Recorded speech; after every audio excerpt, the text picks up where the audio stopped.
I finally finished my garden plan. So today I'm going to share with you a little bit about what I'm growing and my strategy for this year.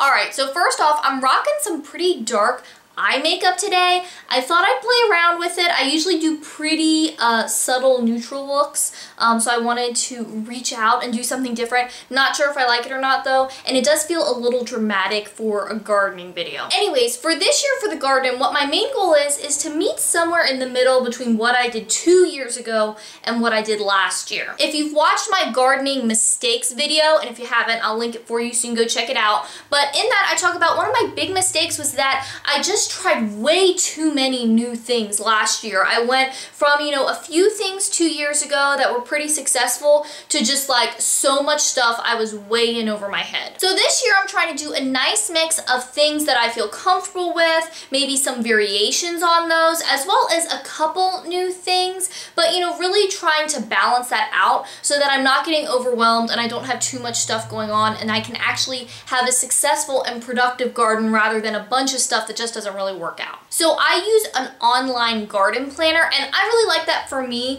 because it really does help me get a feel of where everything is, the spacing, the positioning, and just kind of an overview of everything. Now, if you have a smaller garden or just a couple beds, then you might not find that necessary, but for me, because we are doing several beds, I really like to be able to see how everything is going to fit together. And if you do want to see the full garden plan layout as well as a list of every single thing that I'm growing, then I will link that for you so you can go and check it out. So the first big thing for me this year is I really want to focus on the stuff that I know we love. So that is tomatoes, #1, but then also peppers and cucumbers. Those are the 3 things that we had a lot of success with 2 years ago, and they're the things that give us kind of the most bang for our buck. I love tomatoes. They're my favorite thing ever. I love trying different types, and I'd really like to have enough that we can even save some for later. Same with the cucumbers. Not my favorite, but my husband Jason really does like them, and they're really nice because we can pickle them and have those stored for later. And then peppers,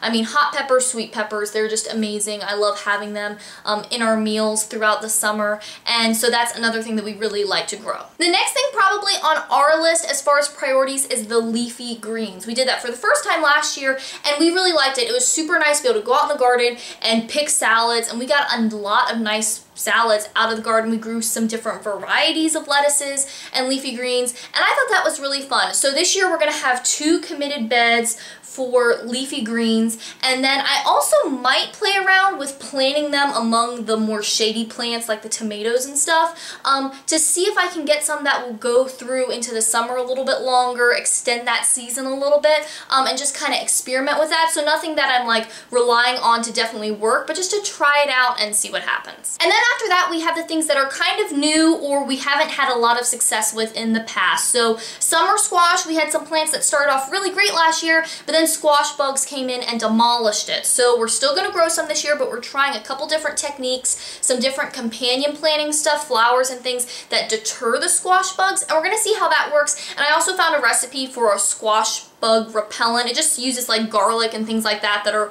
really fragrant, and apparently the squash bugs don't like them. So we're going to see how the companion planting goes. We might have to use the homemade bug deterrent as well, but I'm really hoping that this year we can get a lot of production out of the squash. So that's kind of a little bit of an experiment there as well. And we're also going to try for some beans because we really like string beans and we eat a lot of them throughout the summer. They're really good. So I've got a few different varieties that I'm planting, plus they're nitrogen fixers, which is good for the soil. So we're trying some of those as well. That's a new thing. Snap peas. I'm also going to try maybe 1 pumpkin plant just to see how it goes, as well as some carrots and radishes thrown in there. So those are the kind of things that are new that we're trying.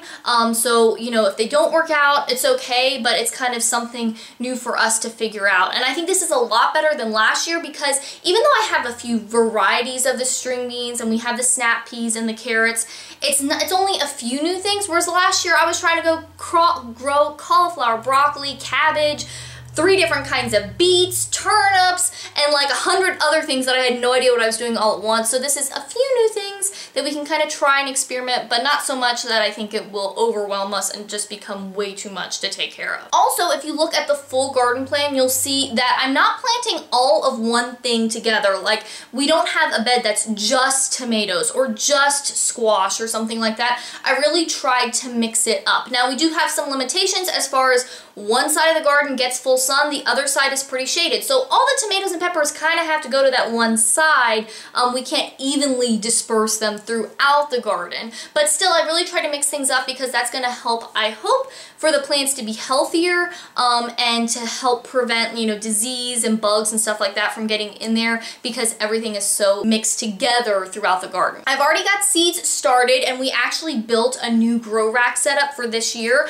We had been using a setup that we had purchased previously, but it was just like a single layer on the floor type of thing. And last year, one of the issues was there just wasn't enough space for everything we wanted to start.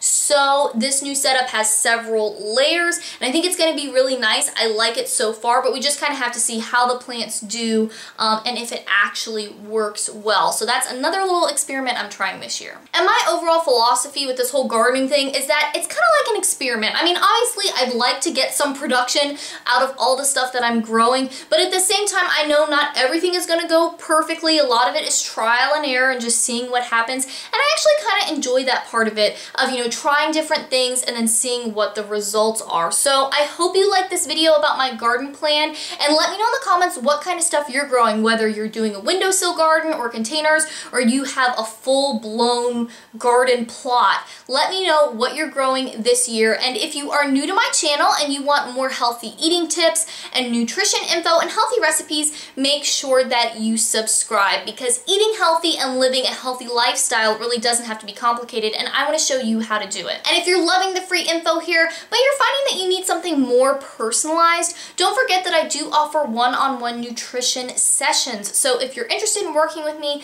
just let me know and we can get that set up for you. Thanks for watching. I hope you're having a great day, and I'll talk to you next time.